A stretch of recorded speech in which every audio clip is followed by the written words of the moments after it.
My brother sent the text on a Tuesday morning while I was on a work call. I read it 3 times before the words actually landed. Don't bring your boyfriend to the 4th of July thing. Mom and Dad want it to be family only this year. You know how it is. I knew exactly how it was. The family-only dinner would have my sister-in-law there, my brother's college roommate who showed up to everything, my cousin's new husband they'd known for 4 months. But not Marcus. Never Marcus. Because Marcus worked with his hands, drove a used truck, and didn't have a last name that meant anything to anyone in Clearwater, Florida.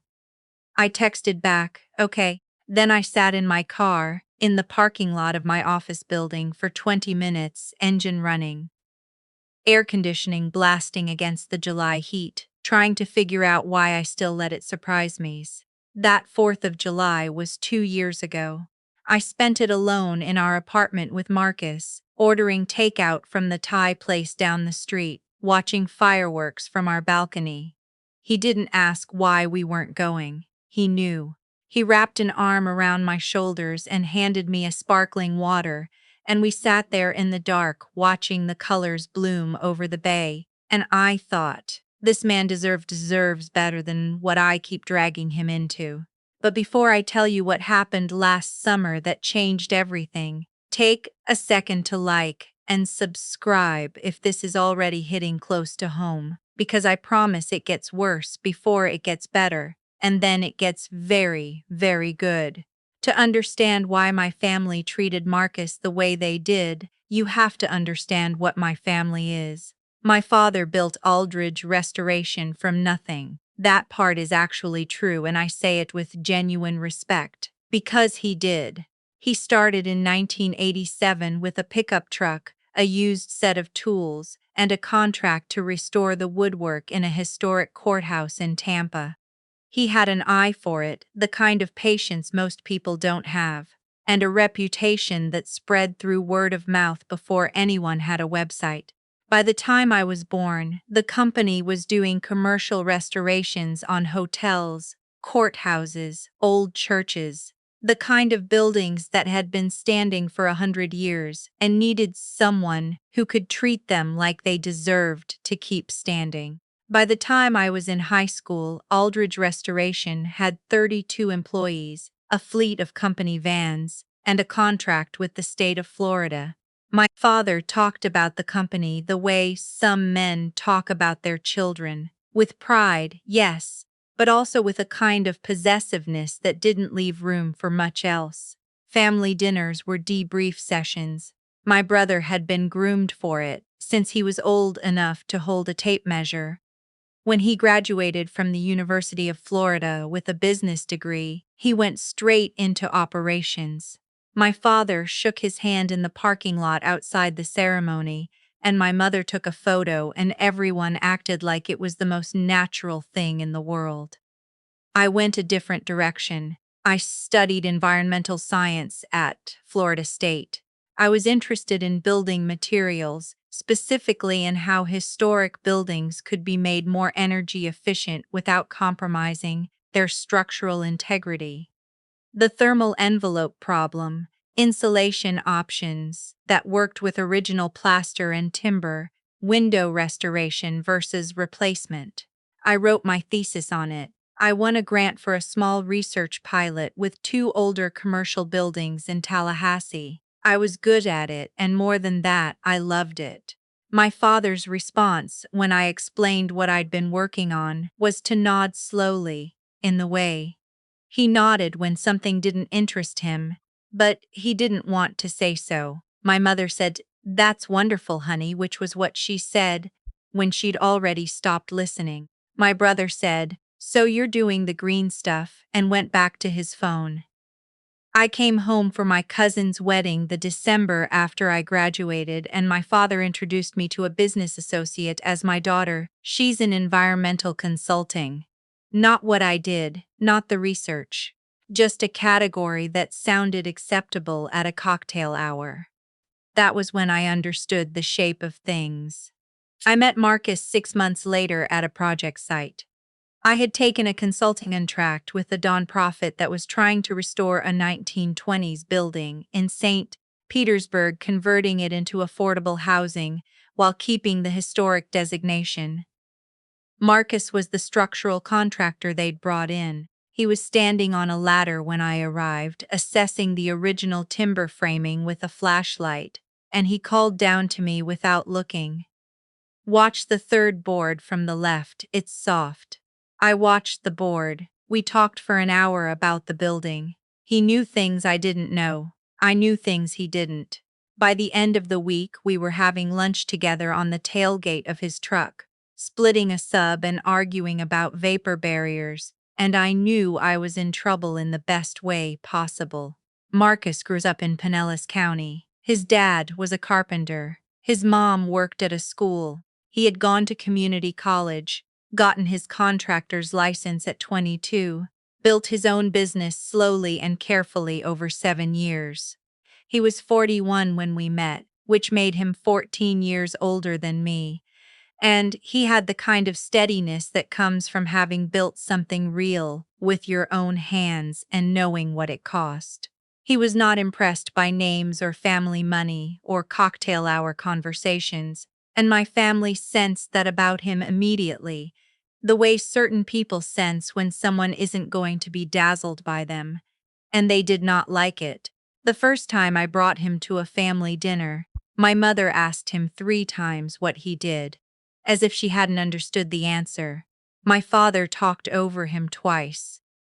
My brother asked what truck he drove, and then made a comment about reliability that was meant to be a joke and wasn't. Marcus was polite through all of it. On the drive home, he was quiet for a while, and then he said, "They're not going to come around," not angry, just clear-eyed about it in a way I wasn't ready to be. I told him he was wrong. I spent the next 3 years trying to prove it. The 4th of July text was not the first exclusion. There had been my cousin's engagement party, where my mother had said, "Keep it small," just immediate family, and then my brother's wife's entire family had been there. There had been my father's birthday dinner at the restaurant downtown, where I'd been told casual, just us, and arrived to find a table of 12 that did not have a seat for Marcus. There had been Christmas 2 years ago when my mother called me the week before and said, "Is Marcus planning to come? Because your uncle is going to be there and you know how he gets with." Well, you know. I did not know. I asked her to finish that sentence and she didn't. I kept going back. I kept showing up alone when they made it clear I should. And I kept telling Marcus it wasn't about him, which was a lie we both knew but neither of us said out loud. What they didn't know, what I hadn't told any of them, was that, for the past 2.5 years I had been building something. It started the way most things start, with a problem nobody had solved well.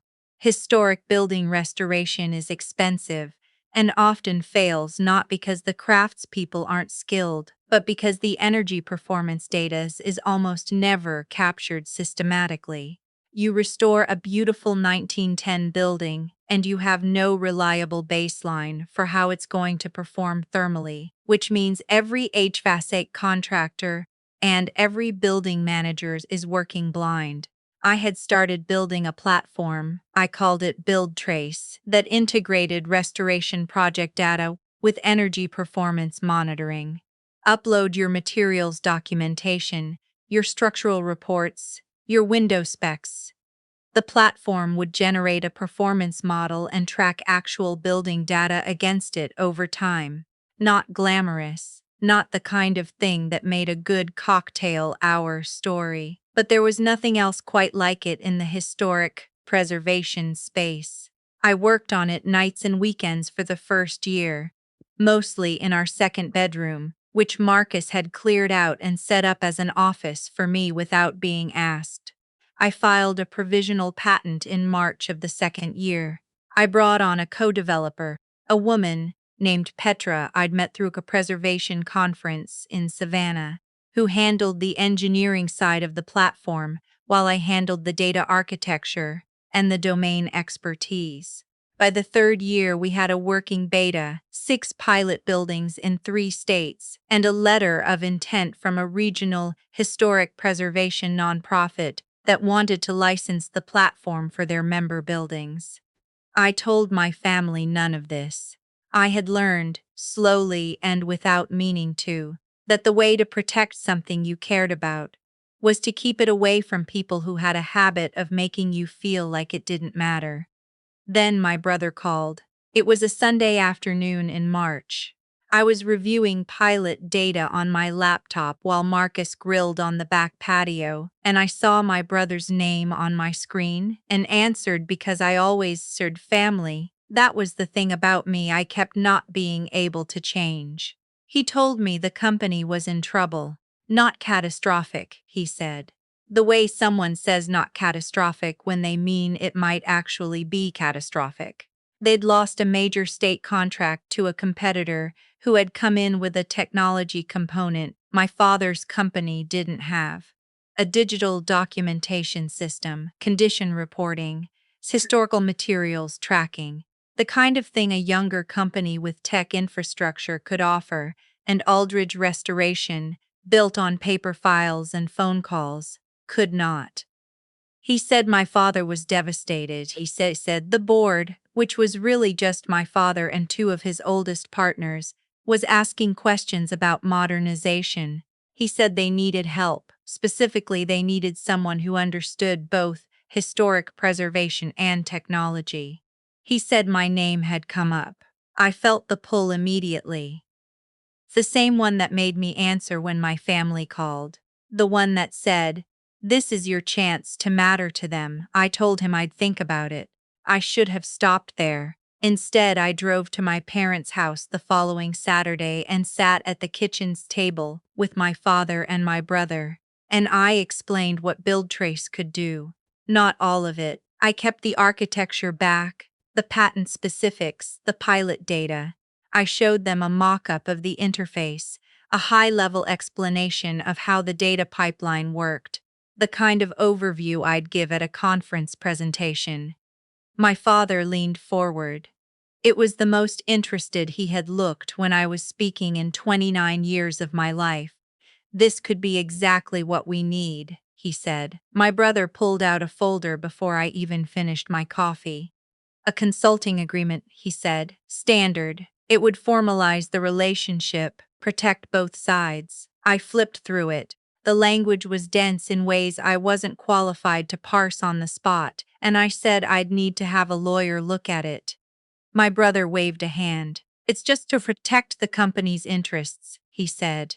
"You know how Dad is about paperwork." My father nodded. I looked at the 2 of them across the kitchen table where I had eaten breakfast every morning for 18 years, and I thought, these are my people. They wouldn't. I signed it. I went home and told Marcus what I'd done.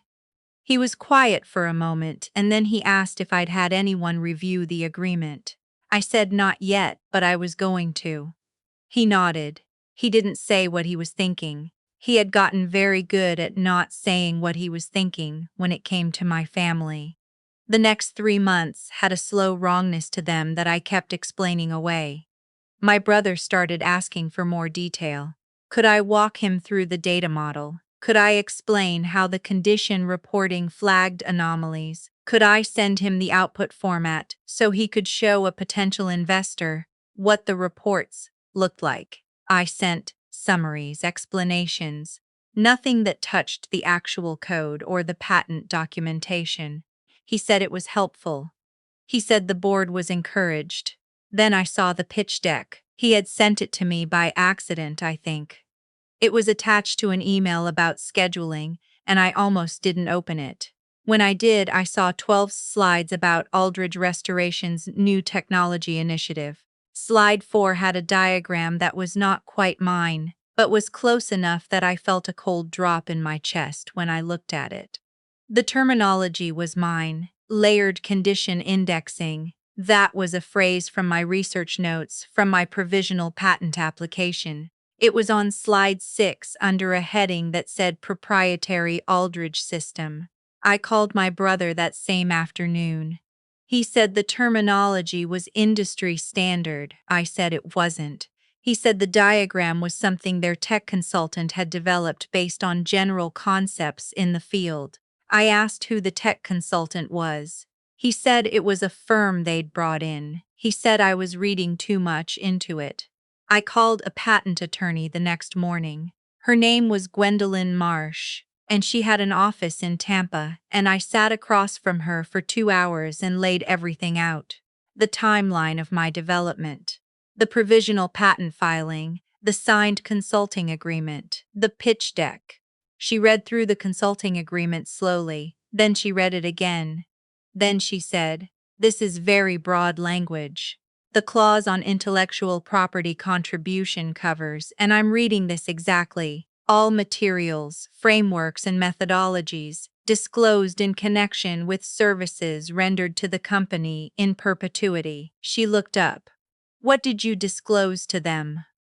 I thought about the kitchen table, the mock-up, the overview presentation, the emails with output summaries. I said, "I think they might argue quite a bit." She nodded. "Here's the good news. Your provisional patent predates the consulting agreement by 14 months. That establishes independent prior development. Here's the complication. They may still claim that your disclosure to them under this agreement creates a licensing obligation or a joint development claim. We need to document everything. Every email, every meeting note, everything that shows what you shared and when." I spent 3 weeks pulling records. Marcus helped me. He set up a shared drive, organized everything by date, flagged the emails, where I had explicitly provided only high-level overviews and withheld proprietary documentation. He did it methodically, without drama, staying up until midnight 2 nights in a row to get through the volume of material. At one point, I looked over at him across the kitchen table and thought about all the dinners he hadn't been invited to, all the introductions my father had never made, all the times I had driven away from my family's house alone, and I felt something tighten in my chest that wasn't grief exactly, but was close to it. My brother called in late April. He did not say hello. He said, "We need the full platform, the actual system, the license to use it across our operations." I said, "I'm not licensing it to the company at this time." He said, "You signed an agreement." I said, "I had an attorney review the agreement. My platform predates it. I'm not obligated to transfer proprietary intellectual property that existed before any consulting relationship." There was a long pause. Then he said, "Dad is going to be really hurt by this." Just that. Not a threat, not an argument, just the oldest tool in the family's kit. I said, "I understand," and I hung up. My mother called the next day. She had a way of making her voice go very even and controlled when she was most angry, like she was tamping something down just below the surface. She said I was being selfish. She said the company was struggling and family supported each other. She said I had built this thing, using knowledge that came from the family's business, from growing up in it, from understanding restoration because of what my father had taught me. And that gave the company a moral claim, even if I wanted to argue the legal one. I let her finish. Then I said, "Dad never talked to me about the business. He talked to my brother about the business.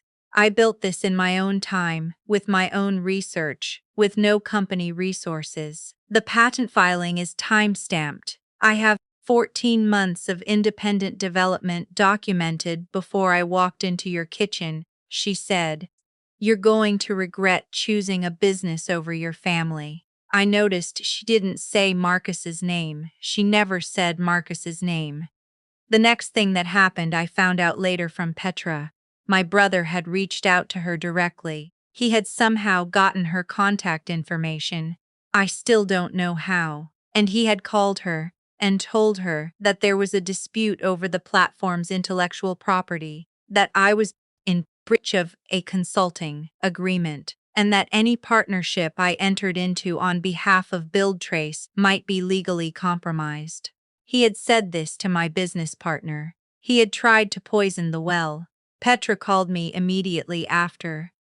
She said, "Your brother just called me. I think you need to tell me what's going on." I told her everything. She listened without interrupting. When I finished, she said, "Okay, so we're filing everything. Full patent, not provisional. And we're talking to the nonprofit this week before anyone else gets to them."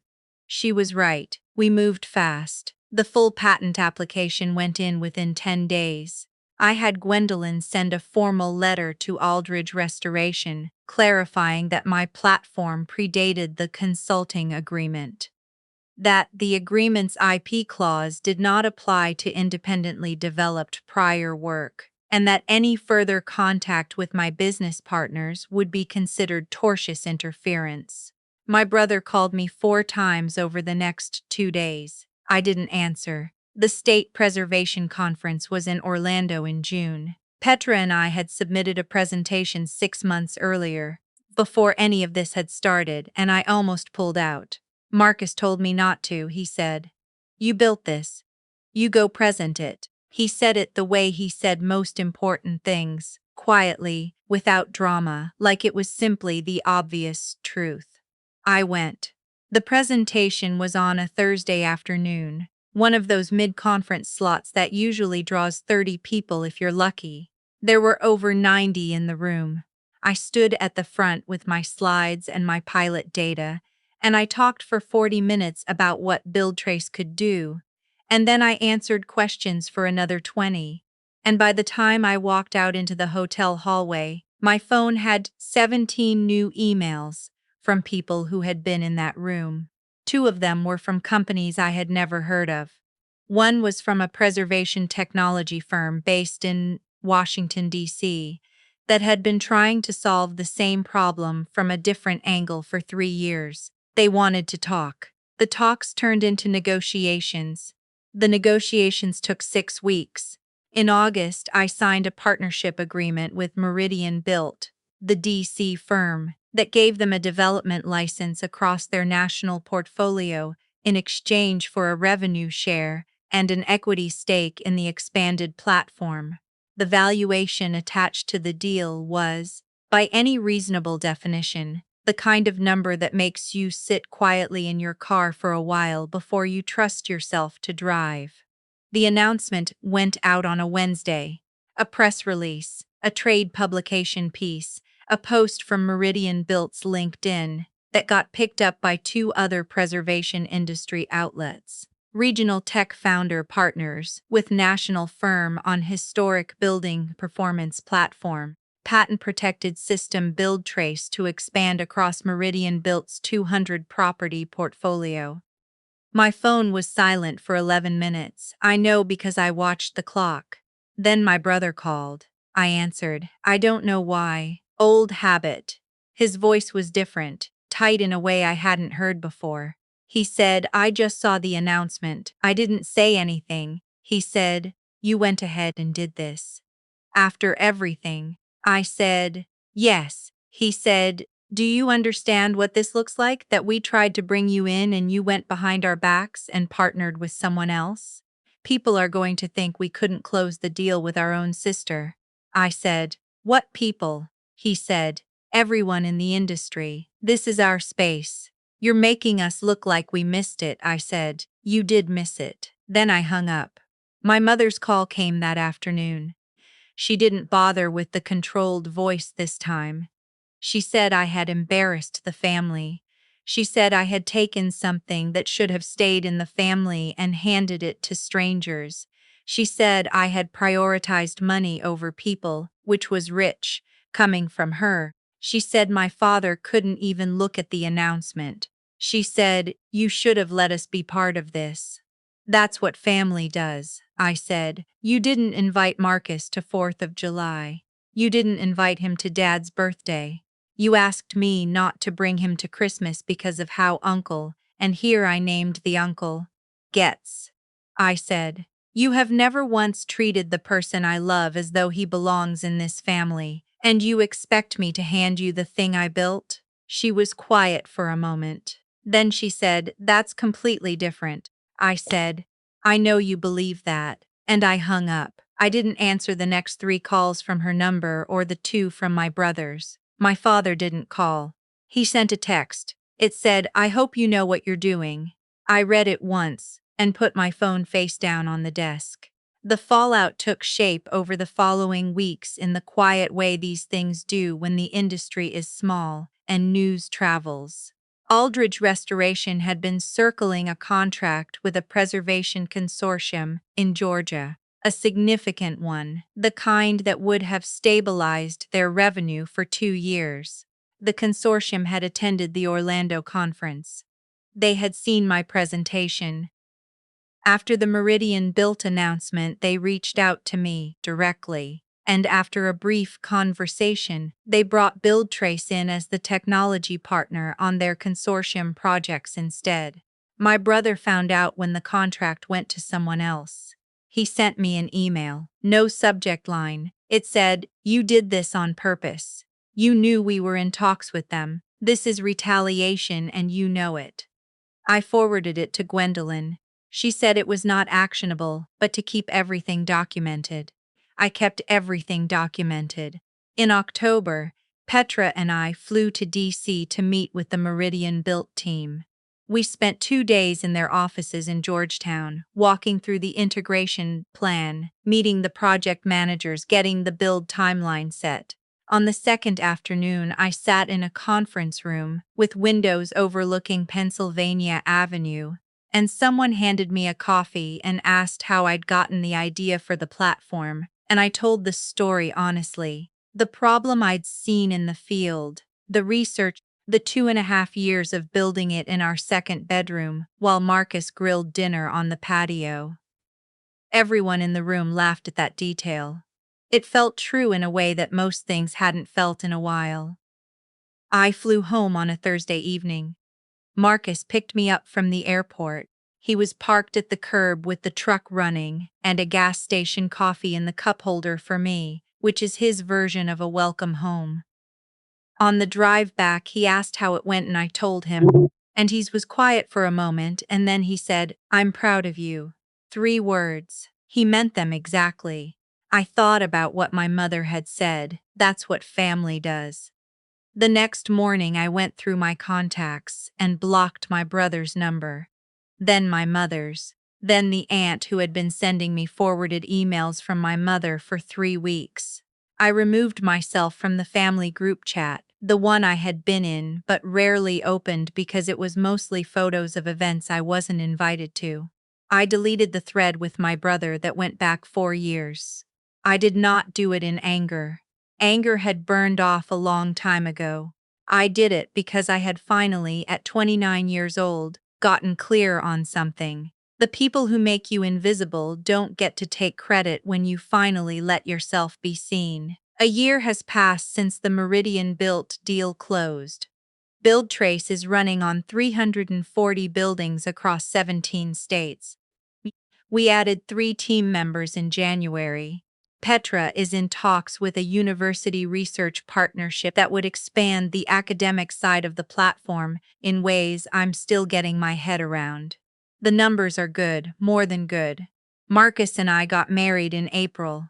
Small ceremony, 22 people, at the restored 1920s building in St. Petersburg where we met. The same timber framing he had assessed from the ladder on the day. I watched the third board from the left. He cried a little during the vows, which I will tell everyone about forever. My father sent a card, handwritten, which surprised me. He wrote, "I see now that I did not make room for you the way I should have. I don't expect anything from you. I just want you to know I see it." I read it 3 times and then I put it in a drawer. I don't know what to do with it yet. Maybe I will someday. My brother has not contacted me. My mother sent a message through a cousin saying she hoped I was well. I did not respond. There are things I know now that I didn't know at 25. The people who only value you for what you can give to their version of the story are not going to change when you become successful. They'll just want a different piece of you. Document everything, especially with family. Get every agreement reviewed before you sign it. Filled with people who show up for you in the parking lot, not the ones who set a place for you at the table only when they need something from you. And this, the person who treats you like you belong is not a threat to your family. He is your family. Everything else is just paperwork.